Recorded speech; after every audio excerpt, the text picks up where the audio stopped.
Hello friends, आज का recipe है पिज़्ज़ा सॉस। पिज़्ज़ा सॉस तो हम हमेशा ही मार्केट से ख़रीदते हैं, बट हम इसको घर पे बहुत ही इजीली बना सकते हैं। तो आज मैं शेयर करूंगी आपके साथ स्टेप बाय स्टेप प्रोसेस कि आप कैसे आसानी से घर पे पिज़्ज़ा सॉस बना सकते हो and at the same time आप इसको कैसे प्रिजर्व करके महीनों तक रख सकते हो, वो भी मैं शेयर करूँगी। Welcome back to dream dishes by Ritzy. चलिए शुरू करते हैं। मैंने टमाटोज़ लिया है 500 ग्राम्स एंड सारे टमाटोज़ को मैंने हाफ में ऐसे कट कर लिया है एंड ऊपर के जो ग्रीन पार्ट आता है यानी कि टमाटोज़ का जो आई वाला पोर्शन आता है उसको मैंने हटा दिया है। इसके बाद मैं एक मीडियम साइज़ का ब्लेंडर जार ले रही हूँ एंड उस पर सारे टमाटोज़ को मैं हाफ या रफली चॉप करके जस्ट दे रही हूँ। ठीक है, इस टाइम पे एक चीज़ ध्यान रखना है कि एंटायर रेसिपी में कहीं भी आपको पानी बिल्कुल भी नहीं यूज़ करना है, वरना ये ख़राब हो जाएगा।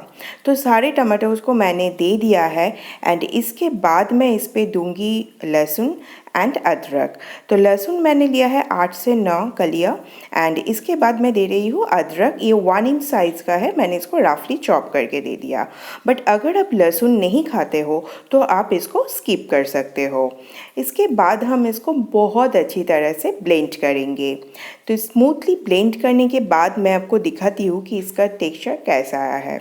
अब देख सकते हो कि बहुत ही स्मूथ पेस्ट बनके एकदम तैयार हुआ है।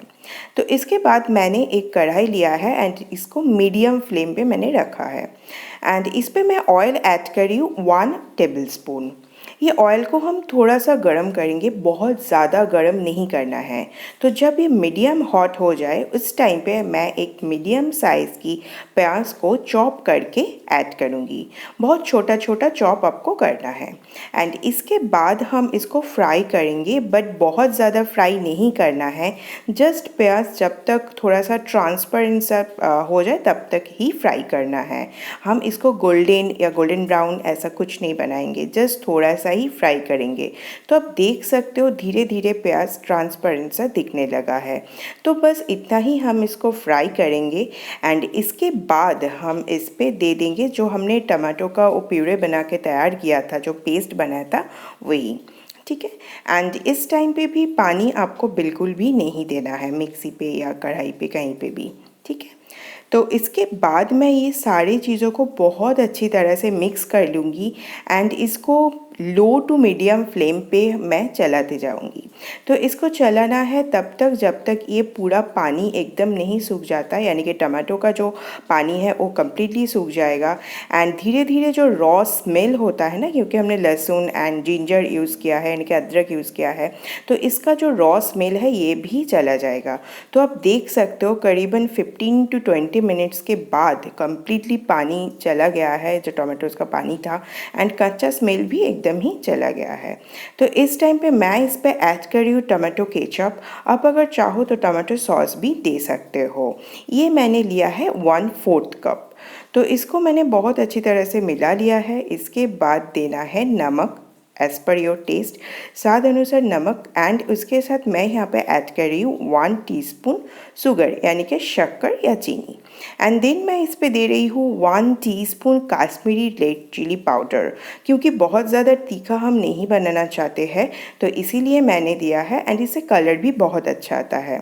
इसके बाद एक कम्प्लीटली ऑप्शनल इंग्रेडिएंट मैं यूज़ करूँगी, वो है सोया सॉस, जो मैंने हाफ टेबल स्पून दिया है। अब सोया सॉस देने से क्या होता है, पिज़्ज़ा सॉस का जो कलर है वो बिल्कुल मार्केट जैसा आता है एंड हम यहाँ पे कोई भी फूड कलर यूज़ नहीं करेंगे। तो जो प्रॉपर कलर होता है ना, उसको लाने के लिए मैंने यहाँ पे सोया सॉस यूज़ किया है एंड इससे थोड़ा सा टेस्ट भी एनहांस होता है। इसके बाद मैं इस पे दूंगी red chilli flakes and oregano, दोनों ही 1 टीस्पून करके। एंड ये ऑरिगेनो के बदले में आप मिक्स हर्ब्स भी दे सकते हो। एंड ये सारी चीज़ों को हम जस्ट बहुत अच्छे से मिला लेंगे, बट इसके बाद आपको बहुत ज़्यादा टाइम कुक नहीं करना है एंड इस टाइम पे फ्लेम भी एकदम ही लो रखना है। एंड एट लास्ट मैं एक इंग्रेडिएंट इंग्रेडिएंट दूंगी जो कि है वाइट विनीगर। ये 1 टीस्पून देना है। अब वाइट विनीगर ही एक्चुअली प्रिजर्वेटिव का काम करेगा। तो पहले हमने जो ऑयल दिया है एंड अभी जो वाइट विनीगर मैं दे रही हूँ, ये दोनों चीज़ मेनली ये पिज़्ज़ा सॉस में प्रिजर्वेटिव का काम करता है, जो आपको आपके पिज़्ज़ा सॉस को महीनों तक बहुत अच्छा रखेगा, बिल्कुल भी ख़राब नहीं होगा। तो ये सारी चीज़ों को हमने बहुत अच्छी तरह से मिला लिया है। अब इसको हम एकदम ठंडा करेंगे। ये एकदम ही तैयार हो गया है, तो हम नीचे रखने के बाद थोड़ा सा चला के इसको जल्दी से ठंडा कर देते हैं। एंड ये जब थोड़ा ठंडा हो जाए, मैं एक बोल में ट्रांसफ़र कर रही हूँ। एंड आपने डेफिनेटली प्रोसेस में देखा ही है, मैंने कहीं पे भी पानी यूज़ नहीं किया है एंड ये चीज़ ध्यान रखना है। एंड दूसरा है कि oil and white vinegar definitely आप यूज़ करें। तो आप देख सकते हो यहाँ पे पिज़्ज़ा सॉस बिल्कुल तैयार हो गया है एंड इसका कलर भी बिल्कुल मार्केट जैसा आया है, बट हमने कोई भी फूड कलर वगैरह कुछ नहीं यूज़ किया है। तो आप इस प्रोसेस में करना, इसका टेस्ट भी बहुत बढ़िया आता है। एंड इसके बाद हम इसको स्टोर करके रखेंगे कोई भी एयरटाइट ग्लास कंटेनर पे। एंड इसको आपको स्टोर करना है रेफ्रिजरेटर पे ही, तभी जाके ये बिल्कुल ठीक रहेगा, एकदम ख़राब नहीं होगा। तो आप इसको यूज़ कर सकते हो पिज़्ज़ा बनाने में, सैंडविच बनाने में या तो फिर पास्ता बनाने में। एंड आई होप आपको ये रेसिपी अच्छा लगा है। तो अगर आपको ये अच्छा लगता है तो फिर मेरे चैनल को प्लीज़ सब्सक्राइब करना एंड साइड पे जो बेल आइकन है उसको भी दबा के ऑल नोटिफिकेशंस ऑन कर लेना, तभी जाके आपको मेरे सारे रेसिपीज़ की नोटिफिकेशन मिलती रहेंगी।